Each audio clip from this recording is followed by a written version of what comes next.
दुनिया के सबसे इंपॉर्टेंट ऑयल रूट पर एक और बड़ा हमला हुआ है। स्ट्रेट ऑफ हॉर्मुज़ के पास मर्चेंट वेसल्स पर हमला हुआ है, जिसमें 2 इंडियन क्रू मेंबर्स की मौत हो गई है और एक अभी भी मिसिंग बताया जा रहा है।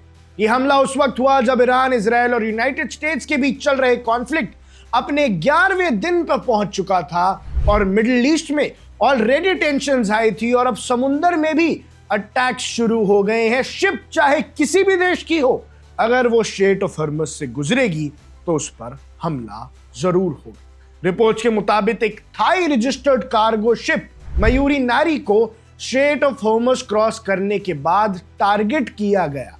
जी हां दर्शकों, थाईलैंड का कोई लेना देना नहीं है इस जंग से, लेकिन फिर भी यह हमला उन पे किया गया। यह हमला United kingdom maritime trade operations यानी यूकेएमटीओ के अकॉर्डिंग ओमान के कोस्ट से लगभग 11 नॉटिकल माइल्स दूर हुआ है, यानी ओमान से थोड़ी ही दूर एक पूरा शिप डुबा दिया। शिप को एक अनआइडेंटिफाइड ऑब्जेक्ट ने हिट किया, जिसके बाद वेसल में आग लग गई और क्रू को इमरजेंसी इवैक्यूएशन करना पड़ा। इनिशियल रिपोर्ट्स के हिसाब से लगभग 20 क्रू मेंबर्स ने शिप अबैंडन कर दिया, जबकि 3 लोग इमरजेंसी रिस्पांस के लिए शिप पर ही रुक गए और अपनी जान गंवा दी। इस एरिया में 2 और कमर्शियल शिप्स पर भी सस्पिशियस अटैक्स रिपोर्ट हुए हैं। एक वेसल 1 मेजेस्टी कार्गो शिप थी जो जापान में रजिस्टर्ड है और ओशन नेटवर्क एक्सप्रेस फ्लीट का हिस्सा है।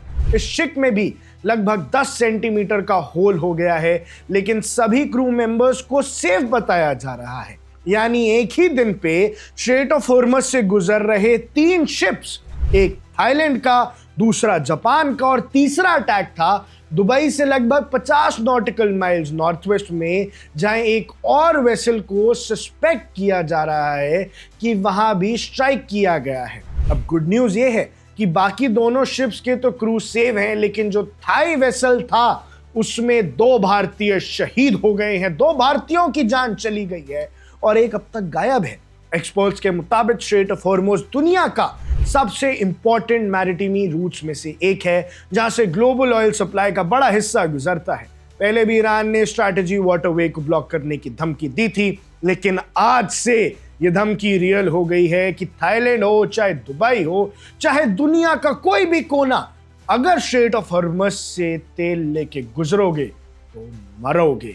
28 फरवरी से शुरू हुए यूएस इजराइल ईरान कॉन्फ्लिक्ट के बाद 10 से ज्यादा मैरिटाइम इंसिडेंट्स रिपोर्ट्स हो चुके हैं, जिसमें 7 से ज्यादा क्रू मेंबर्स की जान जा चुकी है और कई लोग इंजर्ड हुए हैं। यानी इस वक्त स्ट्रेट ऑफ हॉर्मुज़ से तेल ले जाना मौत को आमंत्रण देने के बराबर है। लेकिन दुख की बात यह है दर्शकों कि आज वाले हादसे में 2 से 3 भारतीय। अब सबसे बड़ा सवाल यह है कि अगर स्ट्रेट ऑफ हॉर्मुज़ में अटैक्स बढ़ते हैं तो इसका सीधा असर ग्लोबल ऑयल सप्लाई और शिपिंग रूट्स पर पड़ रहा है, और ये अब और तेजी से पड़ेगा। और यही है ईरान का प्लान। ईरान चाहता है कि दुनिया ऑयल क्राइसिस से गुजरे ताकि ट्रंप पे दबाव बने कि ये जंग रोक दी जाए।